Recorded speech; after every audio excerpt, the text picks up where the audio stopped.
questions 11 through 20 of the 2000 Grade 8 Gauss Math Contest. Pat planned to place patio stones in a rectangular garden that has dimensions 15 by 2. If each patio stone measures 0.5 by 0.5, how many stones are needed to cover the garden? So this garden is something like this, and each individual stone is pretty small, so it's going to be kind of like that. So what they've asked us is to figure out how many of those stones you need to put into this garden. Well, the total area is 15 times 2, which is 30 meters squared. And each stone is 0.5 times 0.5, so the area of each stone is 0.5 times 0.5, which is 0.25. So to figure out the number of stones that go into 30 meters squared, you just divide like this. And this will be, looks like 4 times 30, 120.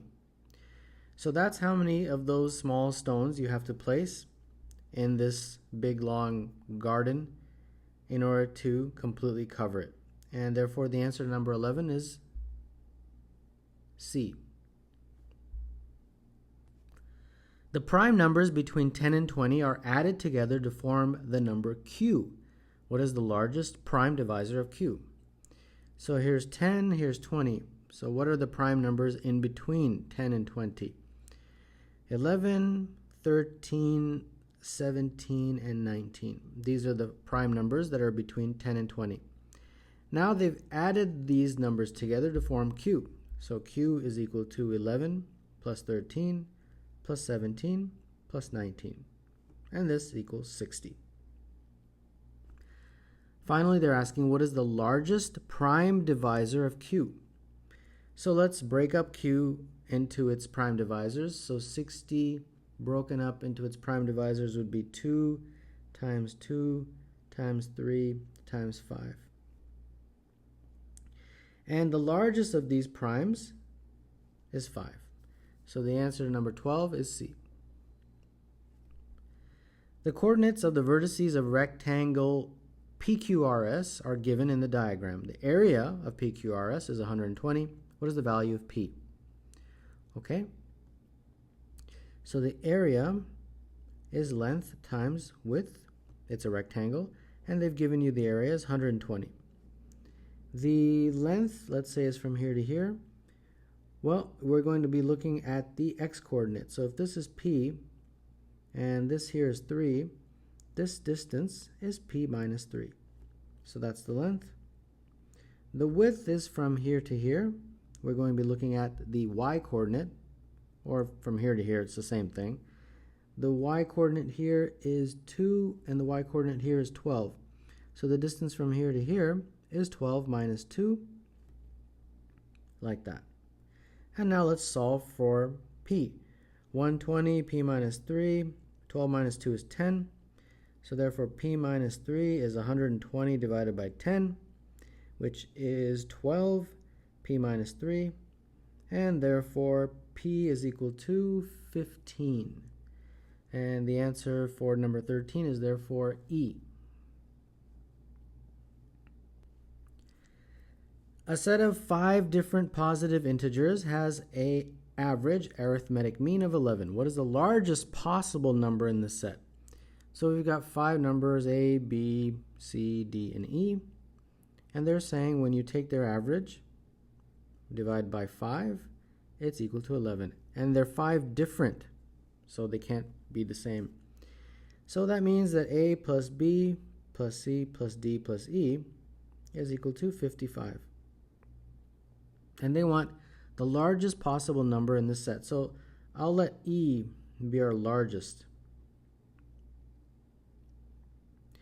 So if we want E to be the largest, we want the other 4 to be the smallest possible. And how do we do that? They're positive integers, right? So what's the smallest positive integer? Is 1. The next smallest possible is 2. The next possible smallest positive integer, 3, and the next one, of course, would be 4. We can't put 1, 1, 1, 1 because they all have to be different. So if A is 1, B is 2, C is 3, and D is 4, we can solve for E. So solving for E looks like E is equal to 55 minus 10, and therefore that is equal to 45. So looks like 14 is A. ABCD is a square that is made up of 2 identical rectangles and 2 squares of area 4 and 16. What is the area of ABCD? All right, so I think what they're saying is you've got this square, and essentially you've got a situation like this. You've got 1 square, 2 square like that. Well, you get the idea. This basically is ABCD. A, B, C, D. 2 identical rectangles right here and right there. And 2 squares. One square has an area of 4, the other has an area of 16. And they want you to figure out the entire ABCD area. All right, well, if this square has an area of 4, that means the sides are equal to 2, right? Because that's how you get the area of a square, one side times the other side. And similarly, if the larger square has an area of 16, the sides will have an area of 4. So this is 4, right? This is 2, this is 2, this is 4. That's how you label the lengths of all the sides. So this full side is 4 plus 2, which is 6. And similarly, this full side is also 6. So the area of ABCD will be length times width, or one side times the other side. So it's just 6 times 6, which is 36. So the answer to number 15 is D. 3/10 of our planet, Earth, is covered with land, and the rest is covered with water. So 3/10 is land, the rest, which would be 7/10, is water. 97% of the water is salt water. So 97 over 100 is water that's salt. And the rest is fresh water. So 3 over 100 is water that is fresh. What percentage of the earth is covered with fresh water? All right.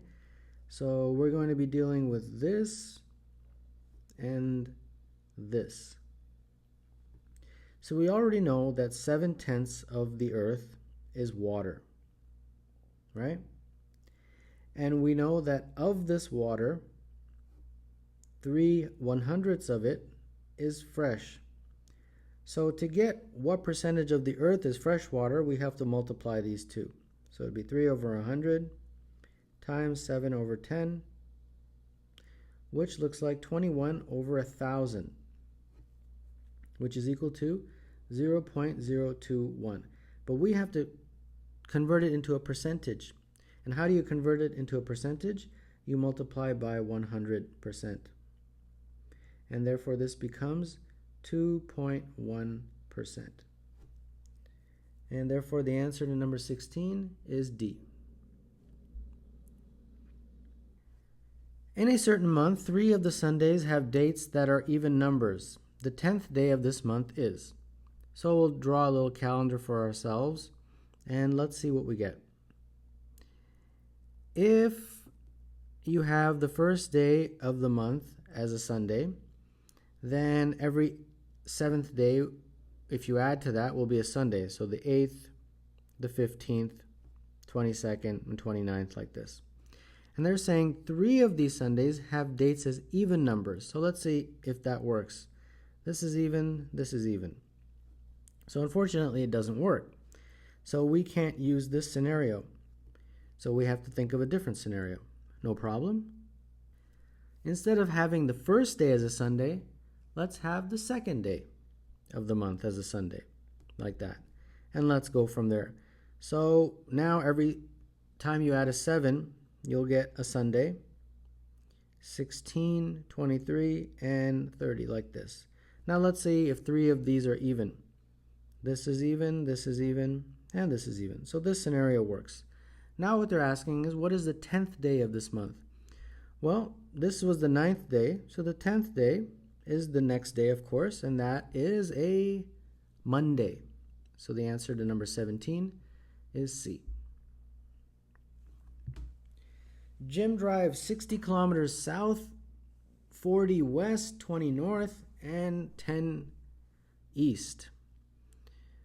What is the distance from his starting point to his finishing point? So let's say Jim starts here, and initially he goes down south 60 kilometers. Then he turns west and he drives 40. Then he drives north 20. And then finally he goes east 10. So this is his path. This is the starting point, and this is the finishing point. And they want you to figure out what is the distance between those 2 points. So between his starting point and his finishing point, what is the distance? All right, shouldn't be too bad. Let's figure this out. So let's label it first. So this is 60, this is 40, this was 20, and this is 10. All right, so then that means that from here to here is 40 minus 10, so that's 30. And similarly from here to here is 60 minus 20, which is 40. And therefore, we can use Pythagoras to figure out, we'll call it D, distance. So distance squared is 30 squared plus 40 squared. And some of you already know the answer because it's like a 3, 4, 5 triangle. But that's okay. If you don't know, we can just do Pythagoras. 900 plus 1600 is D squared. 2500 is D squared. And therefore D is equal to the root of 2500, which is 50. So the answer to number 18 is B. A paved pedestrian path is 5 meters wide, right there. A yellow line is painted down the middle. So you got this yellow line right there. Kind of like Dorothy in the Wizard of Oz, but not the same. If the edges of the path are 40, 10, 20, and 30, what is the length of the yellow line? So let's blow this up a bit. This is our yellow line right here, and they want you to figure out its total length. All right, so let's see what we can do here. This is a big clue here that the length of the path, or the width of the path, is 5 meters. So that should help us a lot. If this painted line is down the middle, it cuts the path in half. So that means if you were to try to figure out one side, it would be 2.5, right? Because the full distance is 5. So if we were to draw a line down the middle, the other side is 2.5, like that. So that's all we're going to do here. So this, for example, here to here is 40.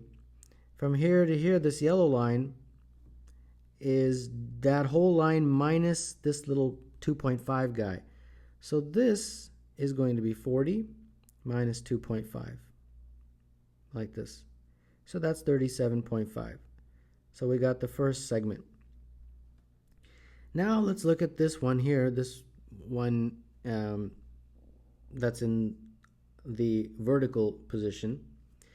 Well, from here to here is 10.